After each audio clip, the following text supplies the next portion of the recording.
Ми вика еден другар, плазе си ти кажам право. Шубаво ти е во животот, си снимаш видеа зашто сакаш и збораш, сакаш за малиот збораш, ден за малиот збор. Ти е гај. И да ти кажам право, убаво ми е, немам да речам. Барем кој се работи за фамилијата, за снимање, за музика, топ ми. И секој ќе во прашање одморо не ми е баш топ, пошто нели наводно сам свој газда, ама и не е баш така. Ѓо не баре уредник уредва нешто, а уствари се што уредва е просторо низ дома кај што лази синко. Таму уредник сум, немам да речам. Само што и таму не сум свој газда, пошто како што ќе речи главниот, така се прави. Ако му се игра, го играш. Ако му се спие, го заспиваш. Ако му се ади, го раниш, нема мрдање. Па за одмор, па ич да не правиме муавет кај тој газда. Шанса не и на одмор дојш, па немаш одмор. Само што тие се сладки обврз. Ти е мерак да го нараниш малиот. Ти е мерак да си поиграш со него. Ти е мерак и тој ти е иднината. За разлика од овде кај што иднината е шпица. Без шпица ништо не прави. Ајде да се пуштиме да си продолжиме со муавет. Ајде бате, пуштај.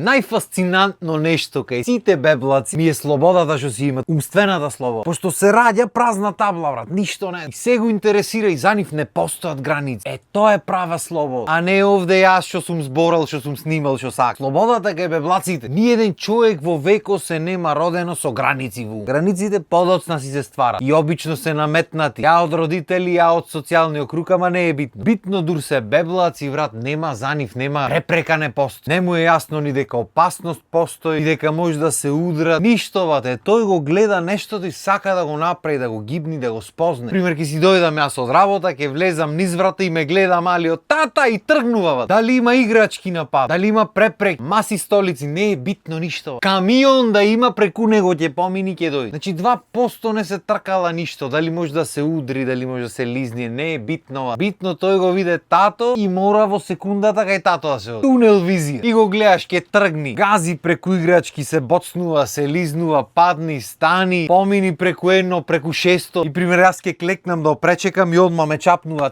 за пантолон или за мајца и тегни одма да се крени. И ти си велиш, море сега шубо ке го изгушкам. И тој се крева до тука и ти го фаќаш да огушниш и тој ногата ти ја клава. Другата овде и заминва угоре. Од возбуда не знај ни као оди пој. Дури да ти дојде да се подсвртиш да речиш да немаше некој друг, баба му некој, може да ни идеше кај мене, не може да знај. И сега кога ќе почни да паѓа, да се подчукнува, се зутнува, се боцнува, полека ќе научи дека не може ни се да помини. Значи ќе му се наместат границите некогаш, ама сега во моментот е преја. А и на крајот на денот така и се учат границите. Ете пример, минатата епизода кажав дека поправа многу. Ќе земи некој играчки и ќе чука по маса. И ќе се случи пример ако е нешто дрвено, некое лајче или некој играч е дрвено, небитно. Ќе мава, ќе се подчукне. Тоа ми исто многу јако кај бебињата. Кој се чукнат или кој паднат нешто, немаш одма реакција. Немате прво се вртат кај тебе да видат ти дали ќе изреагира. После реагират ти. Ако немате приметено досе, ако имате некој мало во фамилијата, приметете го следниот пат. Ќе се лизни, ќе падни или ќе се подчукни нешто, нема одма. Немате, имаш пауза една, кај што обавезно некој што е презагрижен, дали е тоа родител или баба или дедо или нешто, мора да направи некоја реакција. Посилно е од нив. Ќе слушниш детето туп и ќе слушниш пример бабата.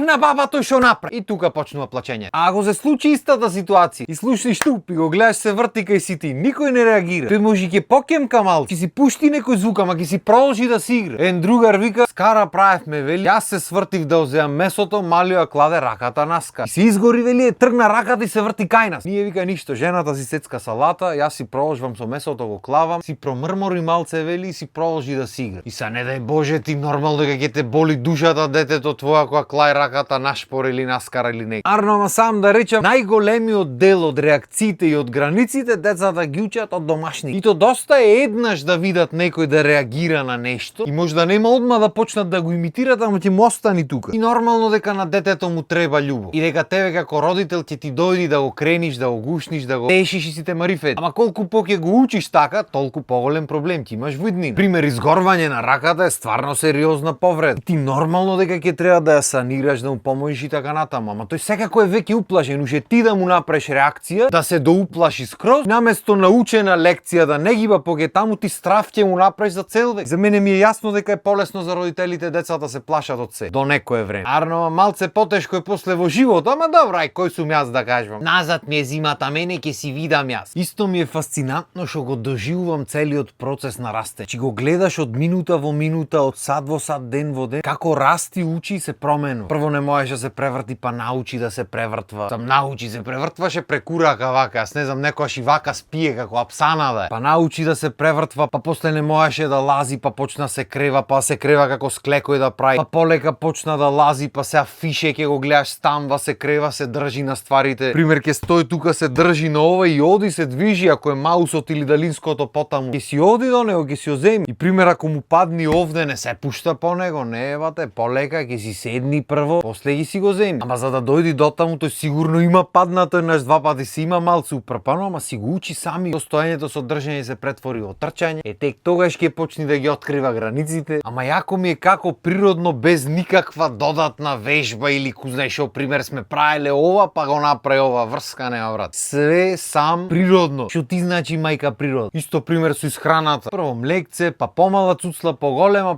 па сега кашички, па милион вкусови. И едно од работите што уште не ми се верва е дека поќе сака да јади пример зеленчук и месо, отколку што сака нешто благо да јади како банани и такви работи. За разлика од сите други бебиња што знам од претходно. За разлика од татко му и мајка му што си изгорени благо да јадат. Невате. Кога е нештото поблаго, кога се ово со сона, дуре гладен на почеток ќе си касни, после тоа почнува се бори. Па занимавај, па играј, па борба, па водичка, па ај, па не знам што. Кој си дојди мевцето? Ти крка гајле нема, до душа месари сме немам да речам. Тој дел не ме чуди воопшто. Се ме чуди како може морков и тиква пример да видат повкусни од било кој овоши. Намајте вкусој. Најчешите него му даеш нешто покисело, нешто слива, кајсија што дае. Пример го лапнува и одма фаца прави. И па отвара уста, после сака пак да јади. Вкусно му е, ама фаците што ги прави на секој зала, чеши. И може тој не знае да збора, ама цело време си брбори нешто. Вие мислите јас сум брборко, така? Чекај Адам да го запознај во домашни услови. Значи ќе си седи, ќе си игра, ќе си брбори нешто, си буричка, тој не знае што збора, ама си збора на бебешки бе, си има јазик него. Исто многу ми е јако колку се различни децата дома и надвор. Значи дома на домашен терен е едно дете, надвор е сосем друго. Особено ако го однесиш на место кај што не го знае или со луѓе што не ги. А виде човек што не го знае ќе застани, ќе го гледа, го студира. Понекогаш дури по полсат ги гледа луѓето дури да се олабај. А некогаш бога ми одма му се смеи. Особено ако се помлади чупиња. Не знам од кај му е тоа. Зошто баш така појма немам. А виде чупе младо негде одма озаде. Олкав насме. Ако види повозрасни тогаш студира. Кога е помладо чупе нема што да студира тука. Простудирано му е тоа. И после кога се олабај ќе се смеи со нив, ќе си прави фаци, ќе му зборнува тата дада љмнњ. И расположени сите марифети, арно ама. Кога го однесиш дома после тоа, небитно дали претходно му се спиело, не му се спиело, нема врска, влезе дома, е тукава те почнува журката. А уште поскали олкав насмеане, влегваш внатре, го пушташ и тргнува одма, фише. Да ровари по играчки, да се гази од смеење, да пробва се качва сегде. Тантара, пантара, брборење. Ти заминваш на кајвецето, тој по тебе. Значи нема застанвање, секунда не. Го носиш в спална, му даваш за јадење, чекаш да заспие, тој живнува по втор пат. Почнува по спалната, рипај, скокај, качи се на парното, мавај од озгора. Преврти се на ова страна, преврти се на таја. Ќе се залета кај перницата и се клава директ. Ба! И си се гази од смеење. Меко му е на човек. Абе чеши ти, и то трај.